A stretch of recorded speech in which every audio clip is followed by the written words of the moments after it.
waa hagaag daawadayaal intaasi waxay ahaayeen qodobadii ugu door corona warka Somali Cable markana waxaad ku soo dhawaataan warkii oo dhameystiran faahfaahin dheeraad ah ayaa waxa uu ka soo baxayaa weerar iyo qaraxyo lagu qaaday xarunta wasaaradda shaqada iyo arrimaha bulshada xukuumadda Soomaaliya dhanka kale waxa dhacdadaasi ka hadlay ra'iisul wasaaraha xukuumadda Soomaaliya isagoo u tacsiyay dadkii ku geeriyooday qaraxaasi warbixin arintaasi ku saabsan waxa inoo diyaariyay wariyaheena Maxamed Cusmaan Daahiye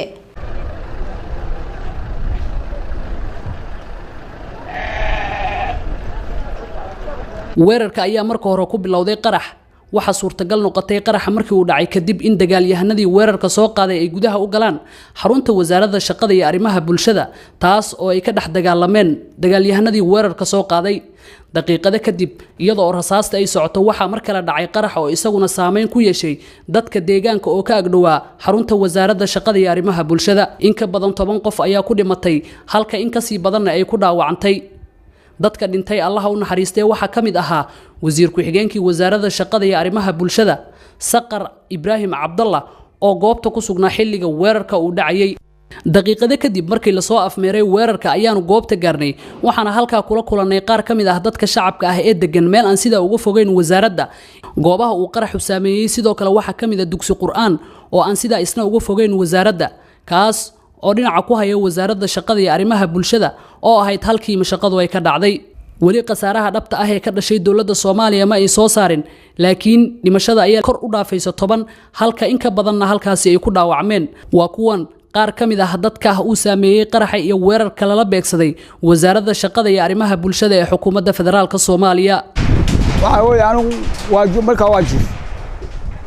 meesha barxadaan haabi soo galay اوكي وحي لمبا وحي هانتي لما دولكay galeen dam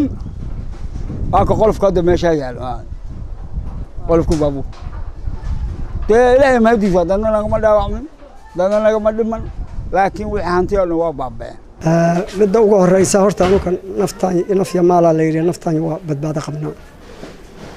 midda ugu horeysa qaraxan markuu dhacay dugsi halka ku yaala banaankan ku yaalan joogo wandagay mugaas waa ka baxay looxan ka baxay waa soo baxay mugaas qarxu ma dhicin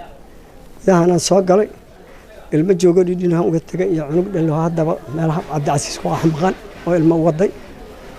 waa baxay banaanka xoga u qarraf tagaan islahay bugan jubbo baalka meesha isku rarantaa sii socdo yaa waxa dhacay hog weyn badan oo inay hore iga tahay inay gadaal iga taabaan waa soo laabtay iga horey in taa dhinaca soo naqaab maaga dhinaca ka dhacab oo ka dhacab oo soo laabto ilma dugsi ku jira xaggaas meesha argada dhinaceedan dugsiga ku yaal ilma ku jiro dhinaca mulqaahan maaga bal qabo ilmihi laakiin dadkii ilaahay ay badbaadiyay markii hore saameeyay mise kan kii hore saameeyay wax marka dad dhibaato soo gaartay ma dhamaanteen intii xaafadan isu dhaweed dadku waa noo nabad qabaa laakiin gurihii eber laga soo qaaday aan qodobada u jeedaan waxba is weydiimayna hadda waa u jeedaan wallahi anaga hadda ma aanan arag aniga markii hore shaqan ku maqnaa kadibna ciyaalkan la cararay oo ka badbaadiyay kadibna gurigaan ku soo laabtay hadda gurigaan dhex jooga u jeedaa ciyaalkiina banaanka ra'iisul wasaaraha xukuumadda federaalka Soomaaliya Xasan Cali Khayre ayaa markii weerarka la soo afmeeray waxa uu tacsiyay ummadda Soomaaliyeed bismillaahir rahmaanir rahiim waxaan halkan uga tacsiyeenaynaa dadkii Soomaaliyeed ku shahiiday qaraxii maanta ka dhacay wasaaradda shaqada iyo arrimaha bulshada horteeda waxaan dadkii ku shahiiday kulligood ilaahay uga baryaynaa in heladoodina samir iyo iimaan Allah ka siiyo iyagana ilaahay jannadooda u sii macayo waxa kaloon leenahay inta ku dhaawacantay ilaahay iyagana caafimaad degdeg ah ha u siiyo si gaar ah waxaan tacsiye halkan uga dirayaa anigoo ku hadlaya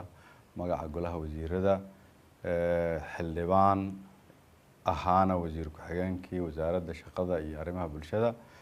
xildhibaan Saqar Ibrahim Abdullah wasiirka iyo qoyskiisa waxaan leeyahay kulligiin ilaahay idin dhib yaraayo isagana jannadii Allah ka waraabiyo waxa kaloon dhammaan shacabka Soomaaliyeed u sheegaya in dawladda Soomaaliyeed ay ka go'an tahay sii wadida la dagaalanka argagixisada dagaalka aan kula jirnana aanu joogsan doonin haddii ilaahay yiraahdo inta aan ka tirtirayno dhulkeena oo dhan. waa mahadsantihiin. wassalaamu calaykum waraxmatullahi wabarakaatu. ciidamada ammaanka ee magaalada Muqdisho waxa ay sheegaan inay sameeyaan howlgallo ka dhan ah al-shabaab oo ay ku xaqiijinayaan amniga degmooyinka gobolka Banaadir, laakiin ammaanka magaalada Muqdisho waxba iskama bedelaan oo wali waxa dhacaya weeraro iyo qaraxyo oo la bartilmaameedsanayo hoteelo, goobo dawladda ay degan tahay iyo waliba dilal qorsheysan oo la bartilmaameysto shakhsiyaad. Maxamed Cismaan Daahiye, Somali Cable, Muqdisho.